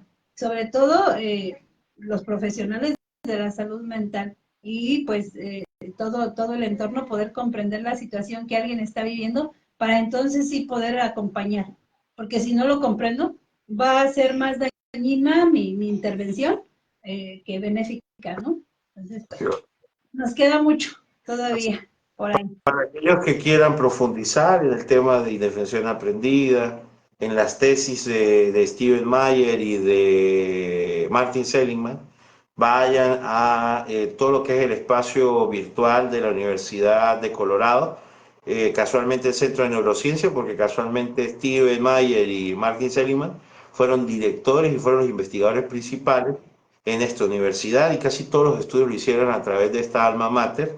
Entonces pueden ir allí, van a encontrar una cantidad de material. También sus libros son buenos, pero estoy hablando, los libros pueden ser más para aquellos que quieren como una formación menos formal, y para aquellos que quieren ya algo mucho más complejo, más profundo, que son profesionales de la salud, vayan directamente a lo que son las tesis y a los modelos de investigación. Específicamente, vayan un poco al año 70 de Stephen Mayer, con la investigación en lo que es el condicionamiento animal, el estudio de las reacciones por estrés, la explicación del síndrome de Estocolmo. Fueron dos investigadores que hicieron un gran avance en este modelo, y que creo que esto se está replanteando mucho de lo que hoy podemos pensar de lo que es el síndrome de adaptación de estrés postraumático, o de síndrome de indefensión aprendida. Va a cambiar mucho la forma en que se ve desde estos últimos 15 años con el cerebro en vivo, ¿no? Entonces va a cambiar un poco la visión anatómica y biológica, pero mucho de lo que es la parte de la percepción social y lo que es la parte fenomenológica del evento, siento que Martin Seligman y Steve Mayer estaban muy cercanos a verdades plausibles. Como todo, pues no son absolutas, puede que cambien, puede que estemos hablando de un año, 2 años de algo muy distinto a esto, pero hasta este momento es lo que mayor valor científico tiene y evidencia tiene. Sí, Bueno, no, sí, es importante la formación y al menos pues aquí dejarles la inquietud de hacer esas investigaciones, que no se queden con lo que aquí escuchan, que lo profundicen, pero sí causar esa inquietud, ¿no? De poder comprender que debemos de ir cambiando esta forma de ver las cosas, y como lo mencionábamos desde el principio, te lo mencionaba y lo decías hace un rato, cualquier situación que sea, ya sea que pensemos que es por llamar la atención, desde ahí ya hay algo que no está bien y hay que ponerle atención. exacto. Porque no, una persona no va a estar, si está bien, no tiene por qué estar queriendo llamar la atención de otro modo. O hay algo en ella, o hay algo del otro lado que no estamos viendo, ¿no? Y que debemos atender. Eso es muy importante. Pues, sea cual sea la situación, hay que atenderla.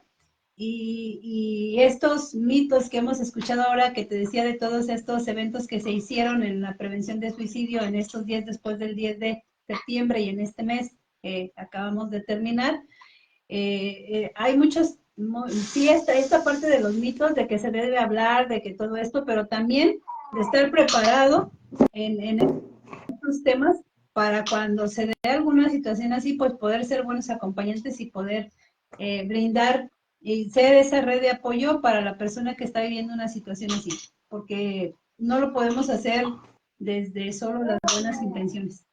Hay una frase que tiene que ser nuestro eslogan, y es que prevención no es contención. Prevención no es contención. Olvidarnos de la contención del acto suicida, que está muy bien para aquellos que lo hacen, excelente y gracias por hacerlo, pero la prevención no yace en hablar de suicidio, la prevención no es contención. Exactamente, pues ahí tenemos ya próximos eventos, hay que empezar a trabajar en ellos para dar un panorama mucho más amplio Y ese es el objetivo de RPS, dar este panorama más amplio, más real de lo que implica el tema del suicidio y de no dejarlo solo en ideas vagas por ahí, sino profundizar para que vaya siendo más eficaz esa intervención, pero también que no tengamos que estar dando en última instancia esa contención, sino evitar llegar a las situaciones. Ese es, Ojalá que toma ese punto. pues ese es el objetivo. Y es difícil, pero bueno, dentro de lo Tenemos que difícil hacer lo posible. no implica que sea imposible. Así Solo es. es difícil, pero no es imposible. Muchísimas gracias. Pues muchas gracias. Saludos a todos los que estuvieron acá con nosotros. Gracias. Bye. Chao, chao.